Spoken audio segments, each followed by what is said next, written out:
probably the most anti-two personalities in the whole of the Philippines are sharing the platform, the administration as president, vice president. How did that happen? Oh, well, they are quite, I mean, the history behind the two was precisely has something to do with the May 2020 national election. During the time, I think there was a joint forces between the two families, and these are, at this time in our political history, in our political landscape, these are the families that are very strong in terms of support base and in terms of popularity. So in the May 2022 national election, they, you know, they run in one ticket, and of course they won landslide. I think the current president Bongbong Marcos got 31 million votes, and I think Sara Duterte got 32 million votes. However, this kind of unit team, they call themselves a unit team, was only good for roughly a year. But after a year, it became rocky to a certain extent, because there are certain elements in the side of the current president who would want to a certain extent, you know, kind of did something to, you know, paint the vice president in a way that is not good, by accusing her of many things. Like, for example, now there is an accusation of some kind of corruption in terms of the confidential fund of the vice president, and many other things. But I think these are all political intimidation and political harassment, because the way I see it, the current Marcos administration, the Marcoses, and even the Romualdezes, because the Romualdezes, I mean, the Speaker of the House is a Romualdez, which is the cousin of the current president. I think they see Sara Duterte as the presidential front runner, even in the next coming presidential election, and that would be May 2028. So, and also in the last May 2022 election, she was also the front runner, but she decided to run as vice president, and she helped Bongbong Marcos in the presidency. That's why Bongbong Marcos won. Without the Duterte votes, I don't think, or the Duterte supporters, I don't think Bongbong Marcos would win in that election. So at this time, it seems like there is this, the way I see it, politically speaking, and in terms of analysis, there is this sense of I think the Marcoses and the Romualdez, they would want to perpetuate themselves in power in the same manner that happened in history. Like, for example, Marcos Sr. stayed in power for 21 years, and they would want to have a recreation of this, or a reenactment of this, by changing the constitution, or by, you know, probably in the 2028 election, they would have someone who will run still from the family. So, but the problem to that kind of ambition or kind of projection, politically speaking, by the Marcoses and the Romualdezes is Sara Duterte is still the front runner in the 2028 election, even in the survey. So how would you perpetuate yourself in power if you have someone like her that is some kind of a block to your ambition? The only way to do that is, you know, is to impeach the vice president. And now you have impeachment cases being filed against the vice president at the House of Representatives. She is facing a lot of congressional hearings, political intimidation, and political harassment, and painting her as if she is a corrupt politician to a greater extent. But Filipinos like me would understand that these are all part of politics, and these are all part of trying to eliminate the vice president in the presidential race in the 2028 national election, and, you know, trying to put the Duterte kind of popularity to a low, or to reduce it drastically by painting the Duterte as the bad guys now in the Philippines, in a way that's like, for example, telling there's a congressional hearing at the moment against the previous administration fight against illegal drugs, and they're trying to paint it in some way that is a human rights violation and all of this, and there's an ICC thing. So everything is there, and the whole forces of the government is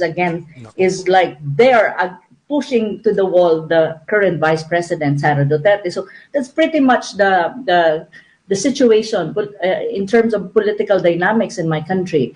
But that is beside the point, because if you look at the country at the moment, also it's really facing a lot of difficulties in terms of economics, in terms of current rising crimes, high prices of goods. The peso is also the peso, I think, is very weak compared to the dollar, and it affects our economy. So there's a lot of domestic issues that is happening, plus this political tension between two biggest family in the Philippines, plus a foreign policy that is defective and very much leaning to the United States. So if you put them together, it seems that the Philippines is facing a lot of challenges and problems, and it seems that our situation is not necessarily positive. It's a bit negative in that sense.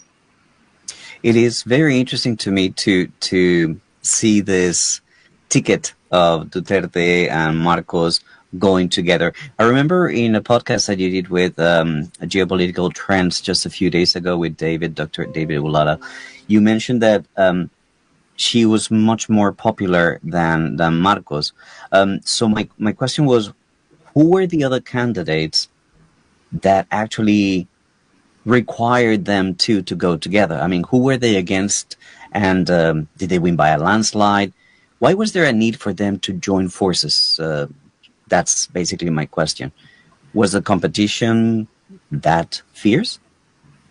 I think during that time, before the May 2022 election, I think there were some politicians who were trying to broker the tandem of Duterte and Marcos, because if the bailiwick in terms of political machinery, and the bailiwick of the Marcos is in the north, while Sara is in the south, which is the Mindanao, and you have the swing votes. But if you really, so there were a lot of politicians trying to put them together to ensure victory, and to ensure landslide victory for both of them. But I want to qualify this, because the former president, the father of Sara Duterte, actually did not agree with this kind of ticket. He did not support Bongbong Marcos in the election. He was very clear. He doesn't like Bongbong Marcos. He had his own reasons. But on the other hand, it seems Sara, actually the former president wants Sara Duterte to run for president. But the problem is Sara decided to run as vice president and help Bongbong Marcos to win, because that is really the case.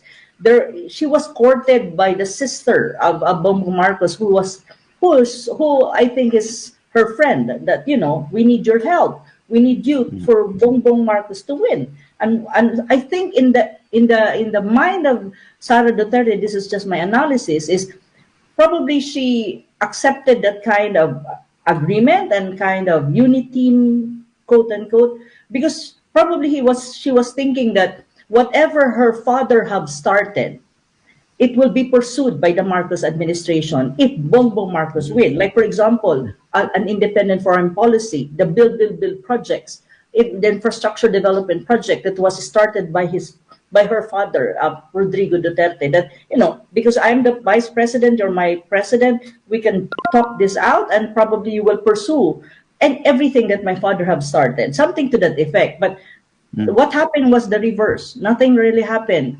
Bongbong Marcos have a 180-degree pivot when it comes to foreign policy. He did not really follow through with the Build project, which is infrastructure. And in terms of the fight against illegal drugs, there's no such thing at the moment. And as you can see, drug problems are rising, criminalities are rising. So in terms also of relationship with China, he promised in the campaign that he will pursue a very constructive relationship with China, especially in the economic front, and his foreign policy will be independent, and he will have an equidistance between the United States and China. But it never happened. As you can see, our diplomatic relation and political relation with China is not good at all. It's not just about the South China Sea. It's really more about that strong, heavy influence of the United States under the current administration of Bongbong Marcos. So this is really the dynamics. But when you talk about the ticket in the May 2020 election, there were certain politicians that really tried to put them together and convince them that this is the best possible scenario for the country, that you have a very popular vice president and a very popular president. And when you talk about policy, since both of them are very popular, well supported by the majority of the Filipinos, or almost all Filipinos, then everything will be easier when it comes to passing policy, implementation of policy. There will be legitimacy because people would, would believe them and would put their trust on them, because both of them are well supported by Filipino people. And we thought, even I thought that Bongbong Marcos will follow through his campaign promises. And I think also the vice president have that kind of impression or thoughts, but that never happened really. It's the complete reverse of what is going on in the country right now. And Bongbong Marcos did not follow or did not even try his best to to meet or to even fulfill the promises that he said during the campaign. And now you can see that the two are not anymore friends. They are really from opposing poles, and you can see the exchanges of words in media. Yeah. And now the vice president is facing 2 impeachment cases in the House of Representatives. And one thing that we have to remember, the House of Representatives is controlled by the Marcoses. I mean, the president has a hand on the House of Representatives because the speaker is the cousin of the president. So in a way, you can see the dynamics between the two, the vice president, the presidents are not good. And I think Sara Duterte is being pushed to the wall at this time. Imagine the whole government of Bongbong Marcos is now ready to fight against the vice president. And she's facing a lot of cases, legal cases being filed against her. So that is pretty much the situation in my country at the moment. When you talk about political dynamics, when you talk about the two very popular but very strong, that both of them have a strong voting base or supporters thus far. But I think I would qualify that too. But I think when you talk about support, I think Sara or the Duterte has more support. Majority of Filipinos, I think, support, is on the side, I think, are more on the side of the Duterte. However, BBM or Bongbong Marcos, he has the support of the politicians. Politics, there is a sense of, we can sense that they would want to perpetuate themselves in power. And one way to do that is not only through election, but changing the constitution.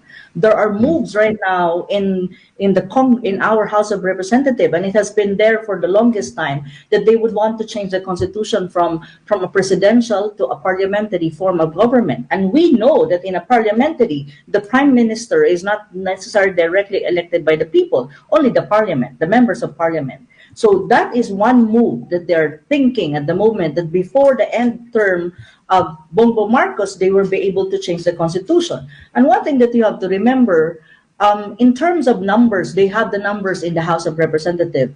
And in the Senate, I would not say the whole Senate would agree to this, but of course, I think they have also certain numbers in the Senate in terms of voting, because they need the senators needs to vote. And the crucial point is the midterm election that will happen next year, 2025. Because if the ticket that Marcos Jr. is supporting in the senatorial race will win majority of them, then they will have majority numbers in the Senate. So whatever kind of policy, may it be impeachment, may it be a change in constitution that they would want to push through before the end term of Bongbong Marcos, then it will happen. The possibility and the potential that it will happen is really huge, and it's there. So if there's a change in constitution, the possibility for the Marcoses / Romualdez to stay in power is there. It's a potential that might happen. So maybe we will not have really a national election that we will be voting for directly for who will be the head of state or the head of government, but probably there will be a change in our form of government. That's a possibility. But of course, Filipinos would never want to, we don't want that. As you can see, there are already clamor for some kind of opposition to a change of constitution. The Filipinos, as much as possible, especially the enlightened ones, we don't want a change of constitution at this time under Bongbong Marcos. We want a change of constitution, that's one thing, because our current constitution has many loopholes and defective in some ways, but we want it not this time. in another time that, we can assure that the president is not interested in perpetuating themselves in himself in power or herself in power. But at this time, under Bongbong Marcos, we don't want it. And so that's one possibility. The other possibility, if there would not be a change in constitution, or they will not be able to push through with it, is, of course, either one of the family members of the Marcoses/Romualdez will run for office. That's a possibility. Or someone that the Americans would want to be their puppet will be financed and will be pushed to run for office. And that someone is still not clear. But we have certain politicians in mind that probably the United States is already trying to, groom to a greater extent. Who can possibly replace a Marcos/Romualdez candidate? But that is one possibility. But for us, we are more worried about the change of constitution, and they would stay, and they would want to stay in power more than 21, more than the, to beat the record of the father. Because the father stayed 21 years. Probably they want to stay more than 21 years. So that's something that we don't want as Filipinos, as much as possible. Anna, you've talked a few times about the Constitution, and I want to ask you a very direct question. There's some allegations of drug use by the president. Is there anything in the laws of the Philippines that can compel him to do a follicle test or to determine whether he has used drugs or not? Is there anything that can force him to take that test, or he can just write it out and never get it done? That is a very tricky situation, because there are allegations against the president. These are allegations, and it's out there. It's in social media. Many Filipinos actually are very open and vocal talking about this. That the allegation is that the president is a drug user or slash addict to a greater extent. But these are allegations, no?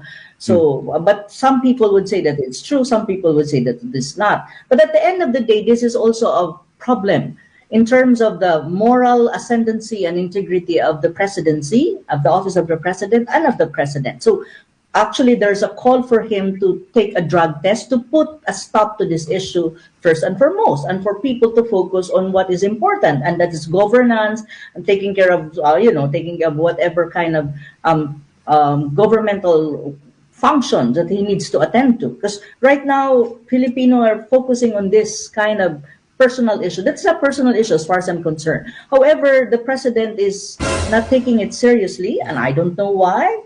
And he kind of set this aside as an issue. But in our constitution, there is no explicit provision on this that you can push him, really.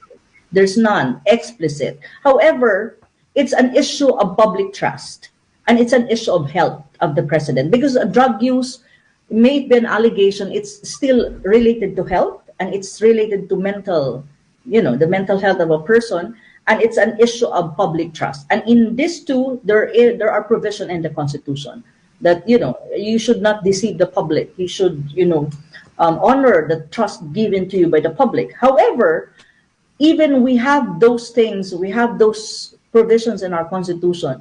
At the end of the day, it's still on the side of the president.